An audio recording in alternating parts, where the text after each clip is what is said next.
Film me, Daddy. Film me. Daddy, film me. Film me. Film us, Daddy. Film us. Film us.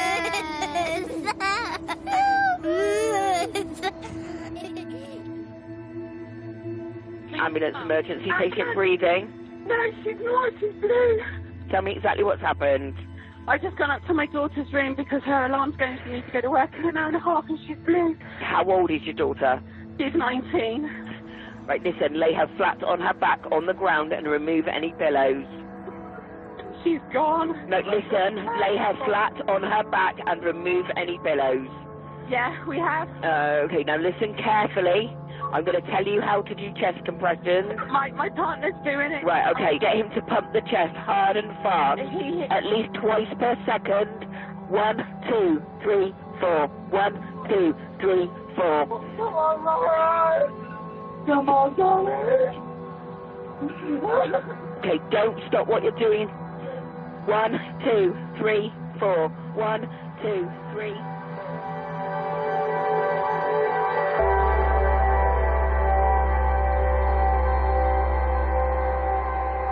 How is it you can be completely healthy and then just one day just not wake up? Like, it doesn't make any sense.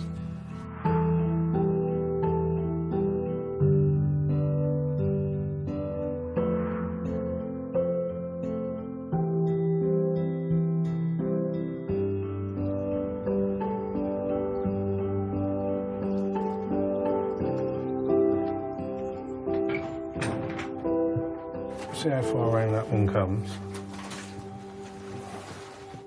It's been 5 months since Patrick's 19-year-old sister Lauren died.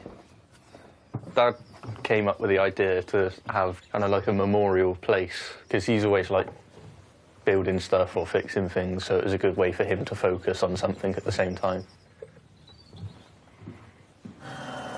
When it's fully done, we'll probably come out here and watch football and stuff as well. We're going to build like another bit on the back, kind of more like a bedroom as well.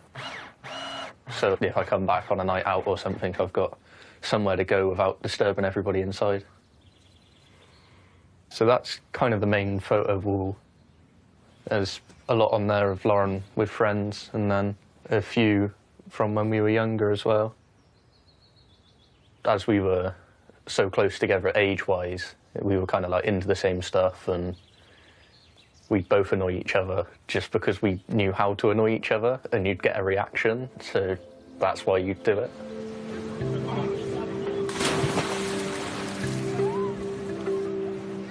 You spend a lot of time around your sibling, and then, like, especially when it's an older sibling, because like all of my memories kind of had Lauren in some way. The fact that Mum and Dad did separate did mean that me and Lauren were closer. Like, we'd always either both bit mums or both bit dad, so we spent all the time that we weren't at school, like, together. Wow, you look so small. One of the things about coming to Dad's now is Lauren passed at home, not at Dad's, so I guess it's nice to just come somewhere where it doesn't have that sort of memory with it.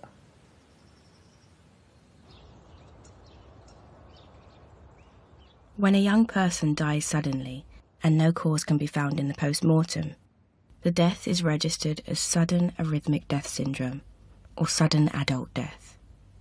It means an unexplained cardiac arrest, which leaves families like Patrick's with many unanswered questions. One of the things that makes it so difficult to accept is how it just came out of nowhere. We got the coroner's report back and it says sudden adult death, or SADS. What does that really mean? I feel like for me it just helped to kind of actually know what happened to Lauren, so that I can fully process it and kind of come to terms with it a bit more.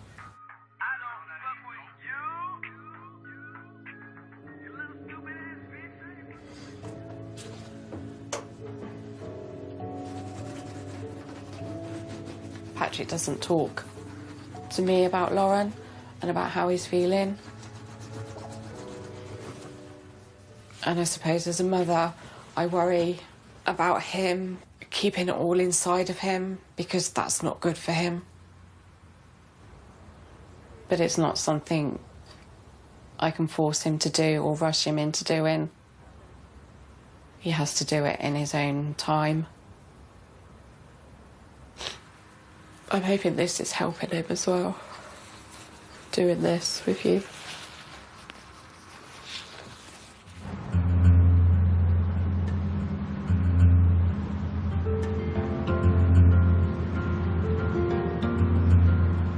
When I'm playing football, it's like the only thing that matters. Everything else is just sort of blocked out. You're just focusing on what's going on in front of you. For that hour and a half, 2 hours, it's just like the adrenaline sort of just stops you from thinking about other stuff. I think when he's not playing football, like when he's at college or when he's at home, he's just very within himself, kind of just staring into space, not saying much. He kind of makes out that he's dealing with it all and he's coping, but sometimes I can really see that he's not. I can see that he's deep in thought.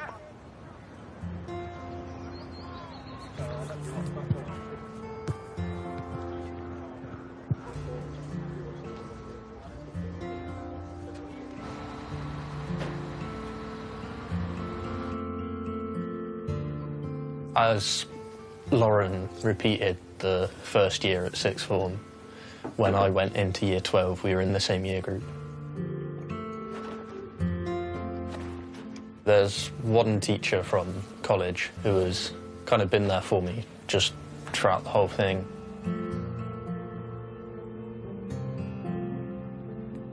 It's like Lauren had just disappeared. You know, it's like one day she's there, next day she's not. And I think it's had that long-term impact on our students. They all feel much more vulnerable now. And they'll probably think, what's to stop that happening to me? That their hearts could just stop. The emotional scarring that losing one of your peers does to a year group is massive, you know. And I think those friends that were with you last year, you know, that came to your house the day after, yeah, I'm sure they'll always be there for you. Are you talking to anyone? Not really. Wouldn't know where to start, I suppose. Yeah.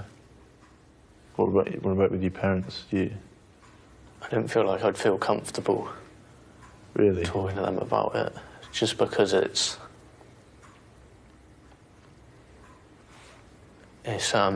like they've got their stuff going on as well, so it's feel unfair for them to then like have to process my stuff as well. Yeah. Sorry.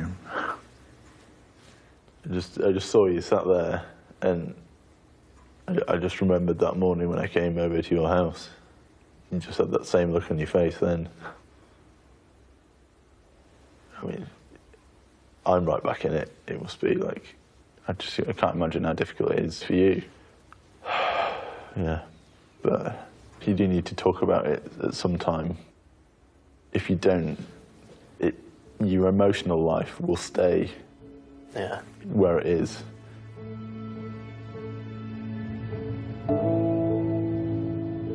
Take the first exit onto Trafalgar Square, then bear left onto Strand. Did it say we're on the Strand? Yeah. What's that famous for? Being on Monopoly, innit? Yeah. That's all I know it for, I think, being on Monopoly. Yeah, I wonder if you're going to just sit there and talk, or whether you're going to be like Alcoholics Anonymous or something, where you sit down and say, Hi, my name's Patrick, and I'm an alcoholic. Yeah. Today, Patrick is attending a group bereavement counselling session in London. It will be the first time he's met other young people who have lost a sibling to sudden adult death syndrome. No one would know by looking at any of you that you've all had this devastating loss, the death of your sibling from SADS, sudden arrhythmic death syndrome. And what I hope that we can get from talking with each other, sharing your own experiences, a kind of better understanding of your experience for yourself. I don't mind going first. I'm Tash. I'm now 32, but at the time that my brother passed away, I was 17.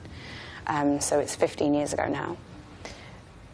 I remember my parents woke me up at 2 o'clock in the morning, and they were sitting on the end of my bed, and they said, something's happened to Nick. And I said, what's happened to Nick? And my dad went, the worst thing that could happen. And my mum, at that point, left the room, and I heard that scream, gut-wrenching. And how you deal with that is there's no guide for it, there's no rule book for it. As the sibling, especially I think because I was 17, you take on a lot of your grief on your own. And you don't necessarily feel like you want to talk to or can always show that grief in front of your parents in the same way. I'm Ellen. I lost my younger brother on the 28th of December last year. He was 27. I'm trying my hard not to cry. Been to the gym, living with his girlfriend at the time. Said he didn't really feel very well, he was just going to go for a lie down. She took up the washing, and he was in bed. I had just landed in Vietnam. I've been there 4 hours, and I got the phone call to say that he wasn't alive anymore, and I needed to get home straight away. He's super healthy, semi-professional rugby player. Been in the gym since he was 13 years old, every day. So I haven't really told anybody about, like, what's happened with me. So I don't really know if I feel comfortable doing that. So... And there's no need to. Patrick, I know that exact feeling. I mean, if I'm honest, it's been 15 years. This is the first time I've sat and talked to any people about this. Like this. So it's okay, you don't want to talk now. What would you say to Patrick that you would do differently with a 15-year perspective? Maybe in some ways I probably wish that I had given my parents more credit in terms of understanding that, yes, they were going through grief, but also not necessarily that they could take care of me or in a certain way, but I wish I'd given them the opportunity to have done it. I didn't even give them that. I just, like, shut down on them and made out that everything was okay. I kind of wish I'd faked it less. I don't know if this is helpful, but one of the images I use with families is that if you have a mobile above a bed and you have it's in balance above the bed, if you cut off a piece of the mobile, the whole mobile is completely tilted. And I guess that's what you're finding. I can see how much pain you're in and how much it hurts. In some ways, I feel I ought to step away from you and not focus on you because it's making it worse. But in another way, I think it's important to acknowledge that the only thing that enables you to survive is staying connected. For me, what doesn't help is the fact that it's never really named, like, publicly. In that way, you never really see this person died of SADS. It's like they had a heart condition that led to their death, or so even it as a term isn't really used enough.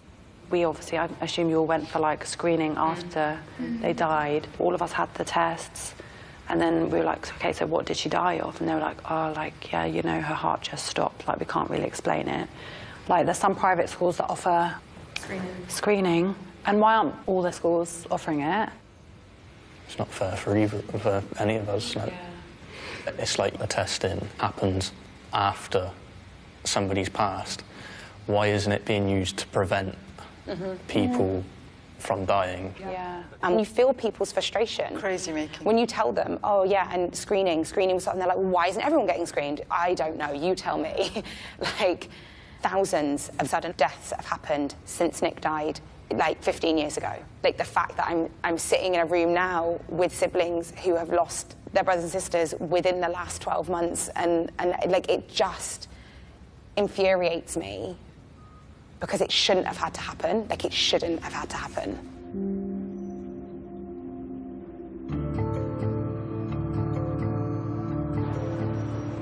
Lauren and I have been active our whole lives. And at school, you're encouraged into being active and doing sport.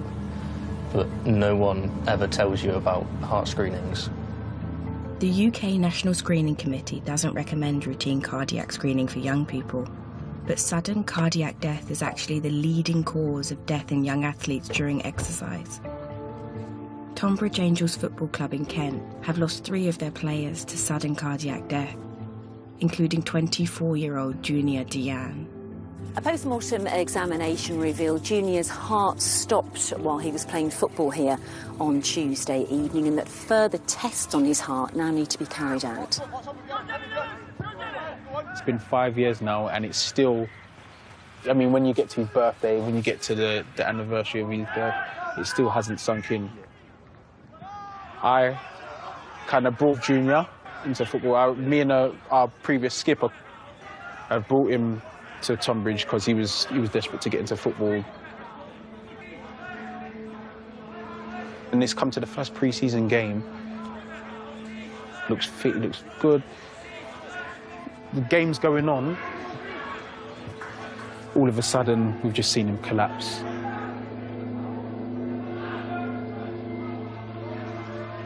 We didn't know what was that. At first, I thought it was his knees giving way. We didn't know. So we've all sprinted onto the pitch. Then we just knew, like, this is serious.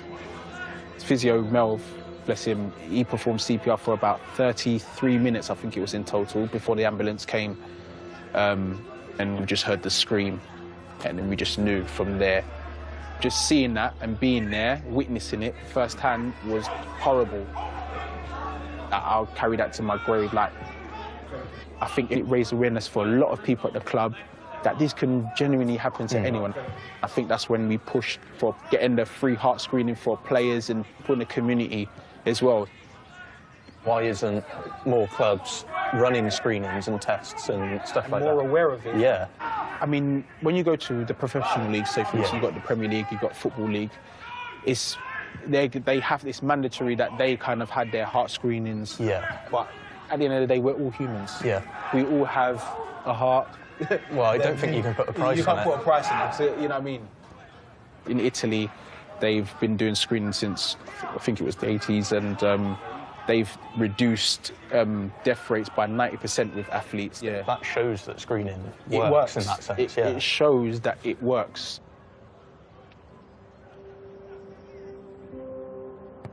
It just seems mad that they've been using screening in Italy for years and it is saving the lives of athletes. And I can't stop wondering how many lives could have been saved if heart screening was routine. Patrick! Patrick! What are you doing? It's still recording.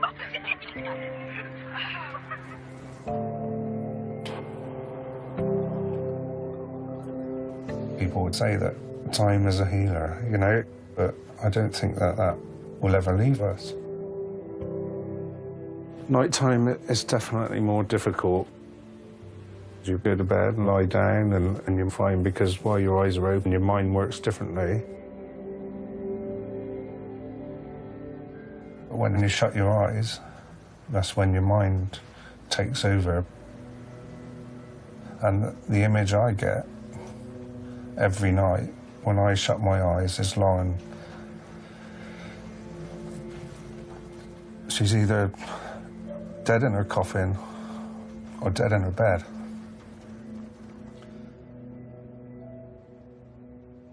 I just hope that Patrick doesn't have those images as well. And he's not telling me. That's why I think it's important that he could talk about it. For his peace of mind and mine. Yeah.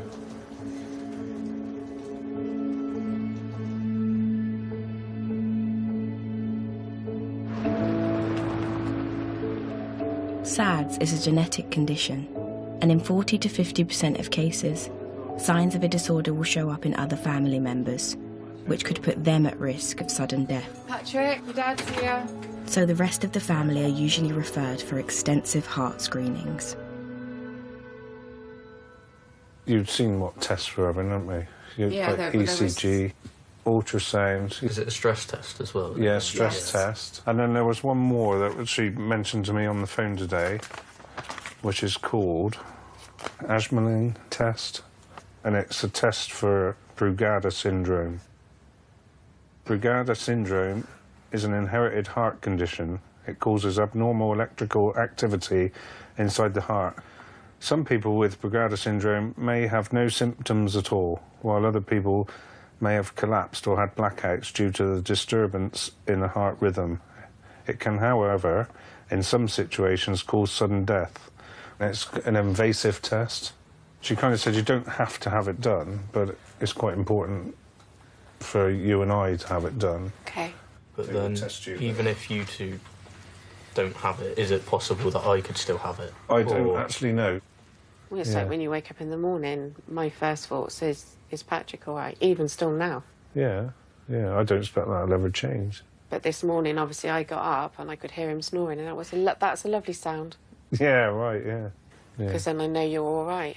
And I'm sure it'd be nice to wake up one morning and not have that worry, you know. Definitely. Okie doke. Right.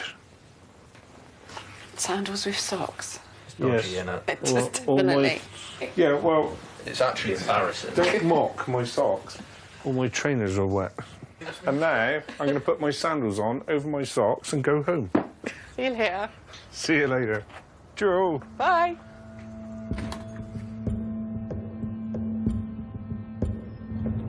Patrick and his family have been referred to a specialist cardiac clinic at St George's Hospital in London. The results of their screening may shed some light on what happened to Lauren. All right? How are you feeling? Nervous? Yeah, a little bit nervous. Yeah, that's very normal. It'll be quite a long and probably difficult and maybe emotional day, but Sure. But I'll be with you throughout the day, so and I'll explain things as we go.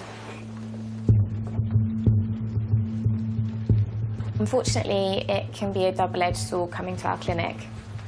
Families desperately want answers, but if we do get an answer, that means the possibility of diagnosing a condition in another family member that places them at risk of sudden death.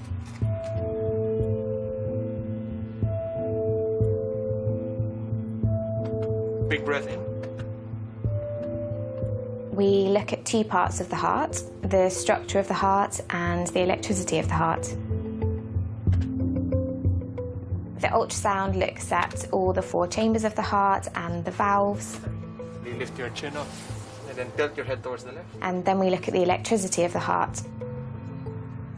To do that, we do several lots of ECGs.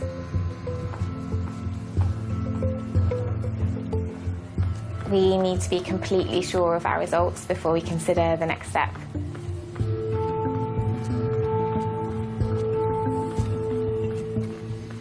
So after looking at all your tests, so we're quite happy that they're all looking very normal. So we'd like to go ahead and proceed with the Ashmelin test. You'll sign a consent form for the procedure. You'll start off with parents first, and we do need to think about whether we would test the children as well. I don't want anybody to feel like they have to have the test. Is this like this because it's such a... is there a high risk with this test? There's The a small outcome chance is... of inducing a rhythm problem during the test. Yes. But we're ready for anything that's required. We have all the antidotes necessary if required, and we also are prepared for the emergency in case somebody needs to have a shock to the heart for a serious rhythm problem.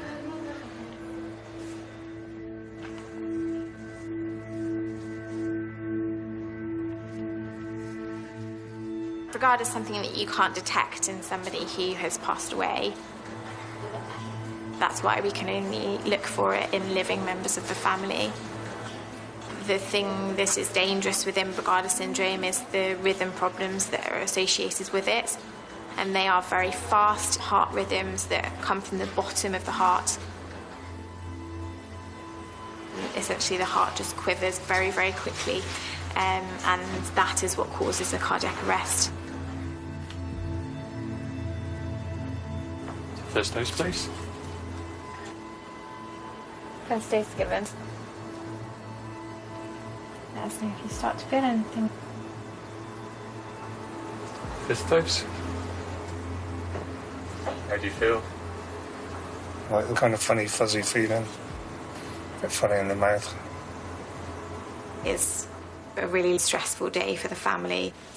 It often brings back lots of unpleasant memories.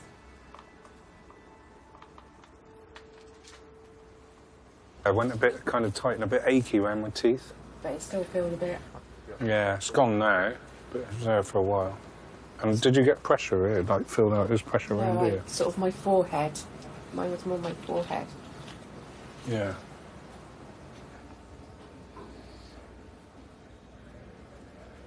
So we've obviously done a whole range of tests for everyone, and then 2 of you have also had the adrenaline tests done, and we've come back, thankfully, without finding any evidence of Regarder syndrome.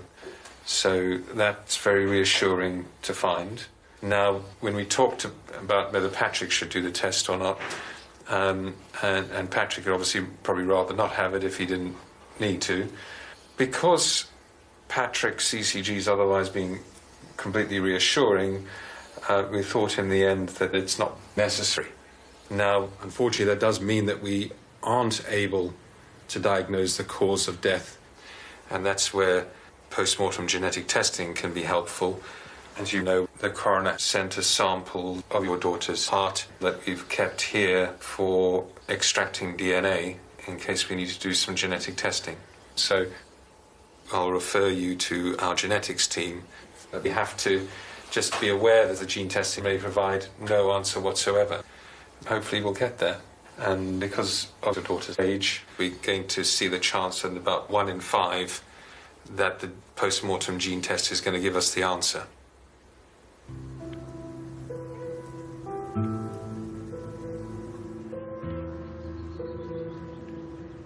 I just don't feel that much closer to finding out what's happened to Lauren, as even the experts don't really seem to understand what causes SADS. On the one hand, I'm glad that nothing bad came back on our tests, but then on the other, it's like a 1 in 5 chance to find anything through genetics isn't really the best odds. Patrick has arranged to meet up with Tash from the counselling group. Like Patrick, she also lost her sibling when she was 17. They didn't find anything. But no news is good news, right? But then it, like, leaves a big question mark. Yeah. Of, like, not really explaining. Yeah. Like, at the moment, we don't really have an answer as to why it happened to Lauren. And I don't know if we will. But then I remember my mum saying after she'd got the test done and everything came back negative for her, like, it relieved her of a lot of guilt. It kind of relieved the fact that actually, OK, I didn't pass this on to him. I'm, like, not the reason. Like, do you chat to your parents? About, like, the day that Lauren passed? Not really. I feel like because it is so tough to talk about. And, like, maybe that's, like, for me, talking to my friends is kind of a practice run for talking to my parents. But, like, I also understand that it's different being a 17-year-old girl versus a 17-year-old boy. Yeah. Like, I get that. I mean, I've cried in front of all my best mates multiple times. How many times have you cried in front of your best mates? Not very often, you know what I mean? It's just not something you do after a football match, right? No. I guess, yeah. I do feel like it's almost easier talking to you. You've kind of been in my shoes, so to speak. It would be nice to, at some point, be able to sort of have a conversation about this, like, about Lauren passing and stuff like that. But when I try and talk about it, I can't. So I feel like I'm just not ready to. Yeah.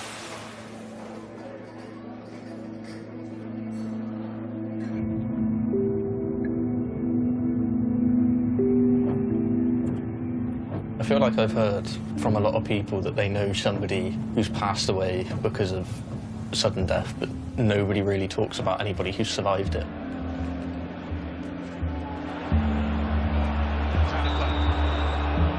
In 2012, 23-year-old footballer Fabrice Muamba collapsed without warning, 43 minutes into a match. Muamba is down, and they call him for a stretcher. Whether he's had some kind of fit on the field, I'm not quite sure, but there is something serious, quite serious, with Muamba. Swallow his tongue, maybe, I really don't know. The paramedics quickly on the scene. This is very distressing. They are giving Fabrice Muamba resuscitation out on the pitch. Muamba was given immediate medical attention before being rushed to a specialist chest hospital. He received 78 minutes of CPR, and after 15 defibrillation shocks, a team successfully restarted his heart. Do you remember much from the day? There's nothing different I've done that day than in the previous week.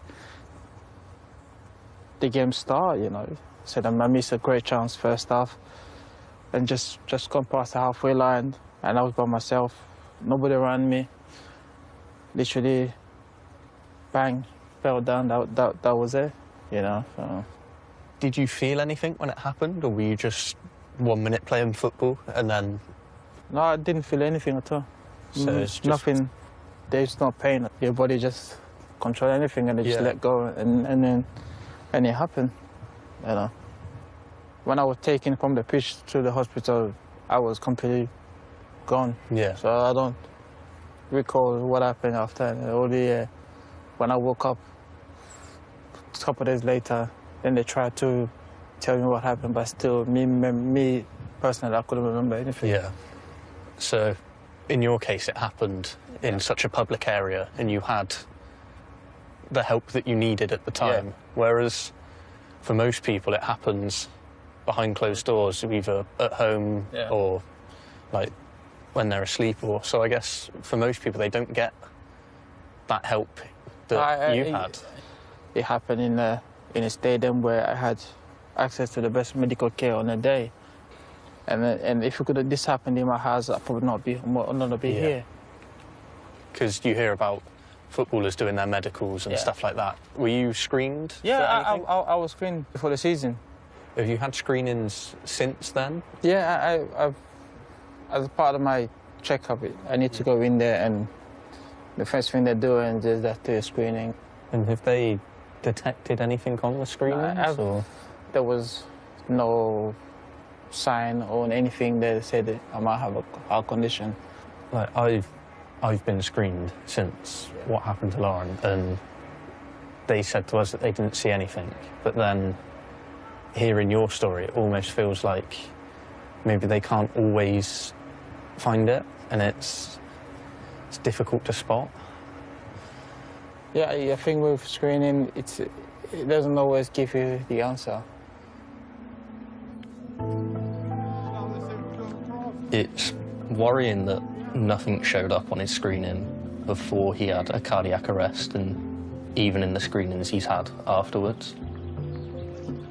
So I guess it means that routine screening isn't going to detect heart conditions in everyone.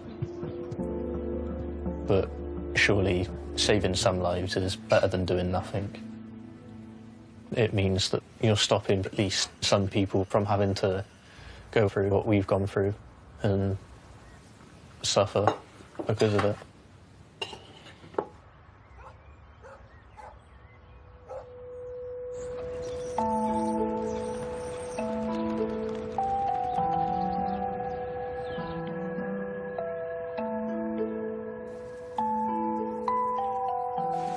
It's almost a year since Lauren died, and bereavement psychotherapist Julia Samuel is meeting the family. It will be a chance for them to talk together for the first time about losing Lauren.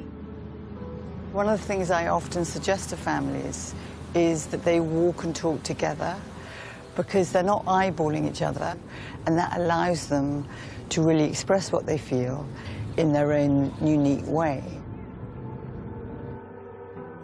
So in the house with you and Patrick, it feels more off kilter. Yeah, definitely. Tea time was the only time I used to say, right, we'd all sit down, the three of us together. But Patrick's on his phone more, whereas before I used to make a point of saying, leave your phone, you know. Then we have the TV on now as well, so that's different as well. Because you need the noise, Yeah. because the silence is so booming. Silence is deafening. Silence is deafening. Yeah, yeah. You don't talk to each other. Not really. We ask Patrick how he is, and he gets fed up with us asking how he is. Well, no, it's, if I've said OK, like I'm OK. You don't need to be I don't asked need to be again. asked the next 5 minutes, am I OK? And you sound really cross, like, read my lips! Yeah, we're kind of asking you if you're OK for our own gratification, Yes. not for yours. Like, Lauren used to come home, you used to chat and everything, and you missed that. Whereas I and you'd never like did Patrick to come in and replace that. Not necessarily replace it, because he won't fill be the able to void. replace it, but just sort of say, I'm good, I've had a good day, or I've not had such a good day today, Mum. I think you're finding the new way of being as a family, and everything feels pretty wrong. Yeah. You sort of just carry on day to day because you have to, but deep down inside, you don't want to. You know, there's some days I just like to just curl up in a little ball and just be by myself with no one around me, you know, and just sit and cry and... This is the problem. Time doesn't stop for anyone, does it? It just carries on. It stopped for Lauren, but none of us stopped with her. There's part of you that just wants to stop and just not do anything, like you've died too. Yeah. Mm. And yet you have a son that's alive, that you care about, that you want to live for.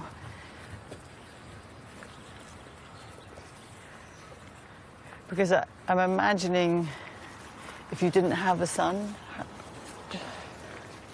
You know, I don't know. If he wasn't here, I don't think I'd want to be here, if I'm honest.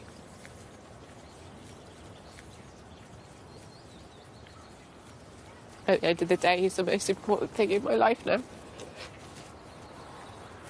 And he feels that pressure, doesn't he? Yeah. Thing is, the minute there's pressure, your instinct is to go... Yeah. Yeah. Which I get.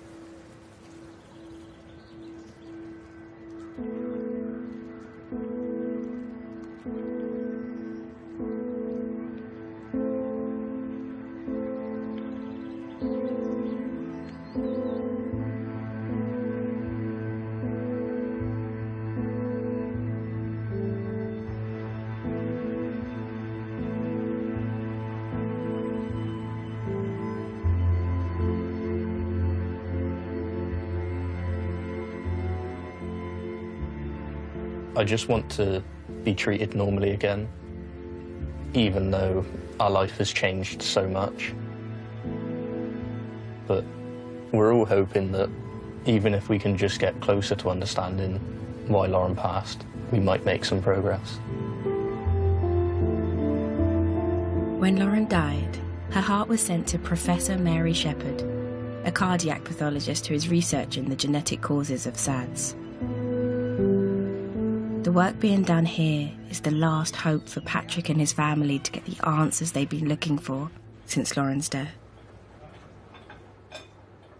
We here in this laboratory receive the heart of young people who have tragically, like your sister, died suddenly. And we get 12 per week, which translates into 600 hearts per year, and that's 600 cases of sudden death, which is more than what young people die of cancers. And it is the most common cause in young athletes and third most common cause in young people. I actually think it's underdiagnosed. We always ask, has there been any road traffic accidents in your family? Has anyone collapsed off a building where, it wasn't suicide or homicide as such? So where people witness collapse in a wheel of a car, but it's labelled as a road traffic and you die, labelled as dying of trauma. drownings as well, where people are found at the bottom of a swimming pool and people say, well, we never saw them struggling, we never saw, and they're just found without any warning. Well, a percentage of those are now believed due to a cardiac arrest in the swimming pool. Does every coroner in the country send you like their cases of SADs? We always say take the material in every case, but there are still 20% who does not send us tissue. Some coroners, they label it as natural causes, that there was no suspicious circumstances, because that is the role of a coroner. They're to eliminate suspicion. I guess that could mean that there is more than 12 cases a week and Correct. then more than 600 a year. Yes. What we would like to establish is a national uniform protocol that's followed by everybody throughout the country when there's a tragic sudden death like Lauren's. And that's done for every case, exactly similar to what is done for sudden infant deaths. That will be a way that there is no family left with no answer and told, we simply can't help you. Yeah. So I know this is an extremely hypothetical question, but would there have been a chance that, had there been pre-screening for Lauren, that something would have been detected? A difficult question you have asked. Yes, there's a possibility of picking up some abnormality. We know that screening is an inexact science. Yeah. Screening will not prevent every sudden death. I think in the future it'll prevent a lot of them. And it's by screening more that we will get better answers. And in Lauren's case, we have her heart kept indefinitely here, so any new developments in genetic testing we can apply and hopefully give you and your family an answer in time.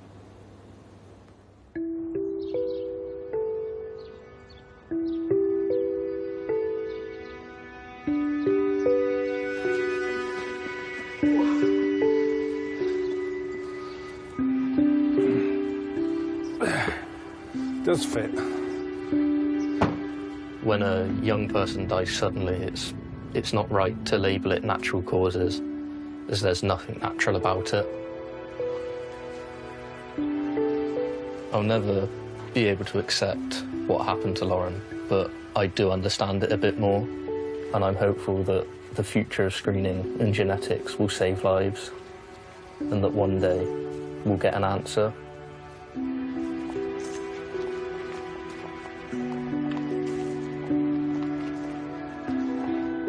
When we lost Lauren, it felt like we were the only family in the world that it had happened to. I could never have imagined talking to anybody about any of this. But the more time I've spent with people who have kind of been through the same situation, the easier it's become to explain my feelings and my thoughts. Since Lauren died, it's estimated that sudden cardiac deaths have continued to claim the lives of 12 young people every week. Today, Patrick is meeting Ewan, whose 15-year-old brother died on the way home from a football match 3 months after Lauren's death. Hello, are you Ewan? Yeah, nice to meet you. I've heard you had sort of a similar experience to me. Not the nicest thing to go through, is it? Yeah, and it's sort of like quite unique. It's quite nice to meet someone who's been through a similar experience, I guess. And you're the first other boy that I've met that has lost somebody to SADS, so... Yeah. So on the night of it, I was going to watch football at Tottenham with my brother. And we were sort of on the way back to a train. We were running / fast walking. I think I'd sort of messed the directions up slightly. He sort of tripped once and then initially got back up and then fell again. I think at the time I might have even laughed. I was thinking, like, what are you doing? So then I think quite quickly it became quite clear that he was quite unwell, so I shouted for people around me to sort of come and help. Seeing like the paramedics trying to sort of like resuscitate him, like quite violent scenes. It's something you're not supposed to really see, or it's not something you see in like day-to-day life. So definitely not. In the months afterwards, I was sort of questioning and not blamed myself, but I was like, if we weren't in such a rush, like, would that have happened? It's like me and Lauren we were sat downstairs the night before it happened, and I went off to bed and like said goodnight and everything, and then it's, for a few kind of days, I was kind of like, what if I just stayed downstairs a little bit longer, you know, like, would anything, it's such a bizarre sort of thought. You almost want to blame something or someone, so in the end you kind of just blame yourself, even though it's not your fault. So what was your own experience with the situation? So I haven't really spoke much about it. Yeah. But so it was a Sunday morning, and me, my mum and my mum's partner were all downstairs, and I just had breakfast, and both me and my sister, we had work that day. So usually by this time, Lauren would have been up and started getting ready for work. So we were all a bit like, where's Lauren? Like, she's not come downstairs, she's not said that she wanted breakfast or anything. So my mum went upstairs to her room, and she found Lauren. And she died in her sleep. So everybody was panicking, like, I didn't really know what was going on. And one of the things I can remember is, well, it was either mum or dad rang the school, our head of year came round, and then they went back and they told our year group what had happened, and then it was, from then on, it was like all the messages from people. It was like, I didn't want to have to open them, because that's when it's like, you acknowledge that something's happened. One minute everything's fine, and then the next it's like the world has just stopped. If there was people, say, in the pub right now, I'm sort of looking at them and thinking, they're having like conversations, they're fine, they're having normal life, and I'm not part of this like normal world anymore. For me, it was kind of like you'd be sat at home and you'd almost expect the door to open, them to come back through the door. And I remember there was a few times where I'd be like, something had happened, I'd be like, oh, I can't wait to tell Lauren that. And then you kind of, oh, I can't. And that was quite difficult. I had a dream last night that I was at my brother's funeral, and I woke up crying this morning, but I don't mind, because I understand that's my life situation right now, and I can't do anything about that. I will feel upset, and it's fine to. Sometimes it is really difficult to speak about, because sometimes you speak about it and you sort of hear like the crumble in your voice. You're so emotionally exposed. You feel really vulnerable. I convince myself and others that I'm doing better than what I am. Like, I kind of just, like, if people ask me, I say, oh yeah, I'm doing all right, and just kind of brush the question off a bit. I just think, like, even from this experience now, can you feel like the effectiveness of just speaking? Because for me, like, just getting things off my chest, it genuinely does feel really nice, and I feel like lighter for it. You've kind of just got to realise that everything from that point onwards is going to be different, and you kind of just got to find a way to adjust to it and to start living with it.